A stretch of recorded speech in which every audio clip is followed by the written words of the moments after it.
জুলাই 2024-এর যে গণ অভ্যুত্থান চলাকালে সারা দেশব্যাপী যে গণহত্যা চালানো হয়েছিল, যে ক্রাইমস এগেইনস্ট হিউম্যানিটি সংগঠিত করা হয়েছিল, তার পার্ট হিসেবে 5 আগস্ট 2024 মার্চ টু ঢাকা কর্মসূচির অংশ হিসাবে ঢাকা মহানগরীর চানখারপুল এলাকায় বাংলাদেশের মুক্তিকামী ছাত্র জনতা যখন মার্চ টু ঢাকা কর্মসূচিতে অংশ নেওয়ার জন্য অগ্রসর হচ্ছিল, সেই সময় পুলিশ সেই জায়গায় নির্বিচার গুলি করে 6 জন শহীদকে হত্যা করে।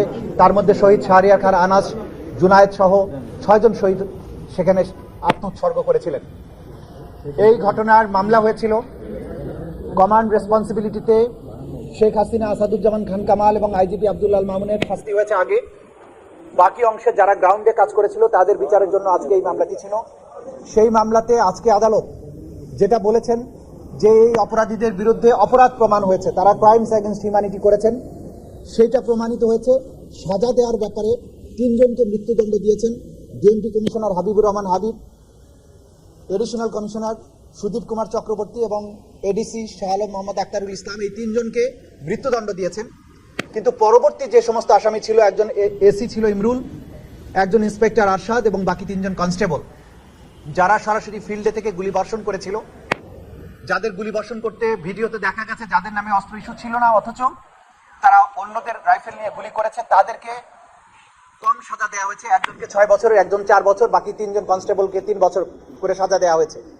এই সাজায় আমরা মনে করি আদালতে যখন তাদের অফেন্স প্রমাণিত হয়েছে, ক্রাইমস এগেইনস্ট হিউম্যানিটি প্রমাণিত হয়েছে, ওয়াইড স্প্রেড এবং সিস্টেম্যাটিক অ্যাটাক প্রমাণিত হয়েছে, এবং এই আসামিরা তারা প্রকাশ্যে গুলি করেছিল সেটা প্রমাণিত হয়েছে। এরপরে তাদেরকে যে সাজা দেওয়া হয়েছে আমরা মনে করি এটা ন্যায়সঙ্গত হয়নি। যদিও আদালতের আদেশ সকলের উপরে শিরোধার্য, আমাদেরকে মানতে হবে, যেহেতু একটা আপিলেট ফোরাম আছে সুপ্রিম কোর্টে, এটার বিরুদ্ধে, এই সাজার বিরুদ্ধে, কম সাজা যেটা দেওয়া হয়েছে সেই অংশটুকুর বিরুদ্ধে প্রসিকিউশনের পক্ষ থেকে আমরা আপিল করব। আমরা এই মুহূর্তে মনে করছি, যদিও পুরোপুরি রায় পাওয়ার পরে আরো পর্যালোচনা করে আমরা সিদ্ধান্ত নেব। আমি মনে করি জুলাই অভ্যুত্থানে যেভাবে আমাদের তরতাজা তরুণেরা জীবন দিয়েছেন এবং যারা সরাসরি এখানে গুলি বর্ষণ করেছে, তাদের অপরাধ প্রমাণিত হওয়ার পরে সাজা অল্প হওয়াটা এটা ন্যায় বিচারের সাথে সঙ্গতিপূর্ণ নয় বলে আমরা মনে করছি। সে কারণে আমরা মনে করছি যে এটা আপিল করা প্রয়োজন, আমরা আপিল হয়তো করব।